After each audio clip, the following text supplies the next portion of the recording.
Welcome to the business show that will change the way you look at your business practice, your organization, and yourself. This is Let's Get Radical with Jody Padar. On today's show, you'll get the straight scoop on what it means to be radical and how it can help you become the next success story. Now, here's your host, Jody Padar.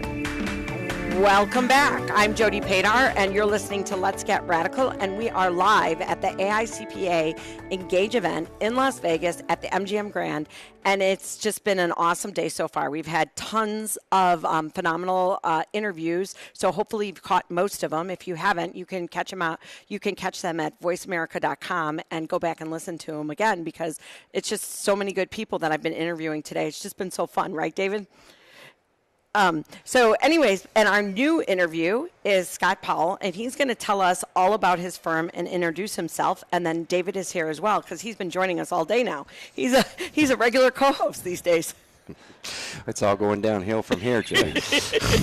I am Scott Powell with Arrow Advisory, which is a small firm that I created in Charleston, South Carolina. And we do accounting and tax and wealth management. Cool. And when did you decide to go into financial planning? When I became I was a former audit manager, and I didn't like being the adversary, with my clients. And so I decided to become a sole practitioner in '96. And as I started focusing on tax planning, I started running into financial planning with my clients. Similar to an earlier guest who was talking about sending clients away with suggestions and coming back with alternative products, that didn't really have anything to do with what they needed. So in '98, South Carolina passed the law that allowed me to become licensed. Before that, it wasn't even allowed in my state. And in '99, which is my rep number at First Global, it is when I first reached out and started to affiliate with First Global, and just in time for the tech crash. And it was great. Valuable experience. Valuable experience. Asset allocation meant nothing in 1999, and by '01 it meant a little something. And what is your role in your firm? And then, how does that affect wealth management? Well, I'm the only CPA. We have a staff of 8. I'm the only CPA. So I manage the accounting services, I manage the tax services, and I am the advisor that meets with the clients. So I kind of do all of those things. Over time, we have morphed away from growing accounting and tax and using those as completion services really for our families that we take care of. So one of the things that Scott's done pretty well, I think, to grow the business the way he has, not only has he been an early adopter, I think I'm starting in wealth management the second I can, but he's also been a pretty early adopter of technology, strong leverager of it as well, in order to be able to build a business at scale without adding a ton of staff and ton of capacity. Absolutely. Yeah, technology allows us to be as efficient and as productive as we can, and it's always a challenge, and I get plenty of ridicule from my staff about going to a meeting like this and bringing home a new idea. So if I walk around and look at a booth, I'm sure I've got the eerie eyes of my staff on my back. But when we get on the other side of a transition, we're all glad we went through it, but sometimes growing through leveraging technology is painful until you figure it out. Wow. And I know you're really involved with the WIN programs and stuff. How has that helped your business?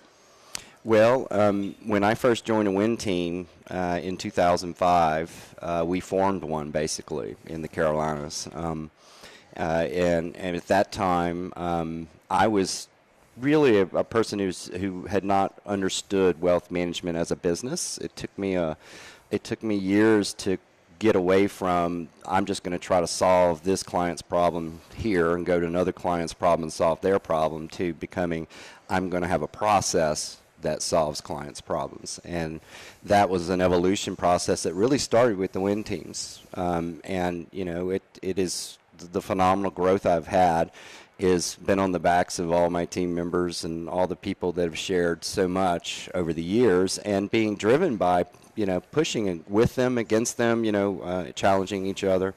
It's been a completely, growth environment, but in a support. Because if you're a small guy or gal and you're running your firm, you feel like an island when you're competing with UBS and Merrill Lynch and all these other folks out there. And you have to find a way to not feel like an island. And so felt like if I could pull an arrow out of somebody else's back and spare them the pain, and I could, pull one out of my back and spare them we could do that together, and we could grow faster. And the results have been phenomenal, not only for me, but a lot of my other team members. Wow. And I know, you've been involved in a little bit of legislation. Do you want to tell us about that? Well, I went and advocated on behalf of some legislation and some regulatory reform. So we, in particular, were looking at the unintended effect of the tax legislation. They wiped out the ability to deduct advisory fees. And so we wanted to make sure that they were well aware of this. So I participated last week in a lobbying effort led by the Financial Services Institute, whereby we had a friend of mine, not a friend, but a constituent from North Carolina, a constituent from Tennessee, and myself. We went and had 6 meetings with senators and congressmen or their staff from South Carolina, South Carolina and Tennessee. We didn't actually see anybody from North Carolina, and advocated to them that there are many things that happen when you pass a tax law that size, and there's a need to go back and look at these things and understand what they are. And in the miscellaneous and itemized deductions where this resided, it was quite, a lot of stuff's in there, right? And it happened in the last 48 hours. It was so that was one of the positions we advocated for. We advocated for association health plans. We really believe that health care access and competitiveness will help out. So hope it made some effort. I know that we had like 1,800 meetings that day or something like that amongst all the folks that went there. So yeah, on that first one, I think Scott's a little bit worried about. I share the worry that taking away the miscellaneous deduction for investment advisory fees has an outsized impact on retirees.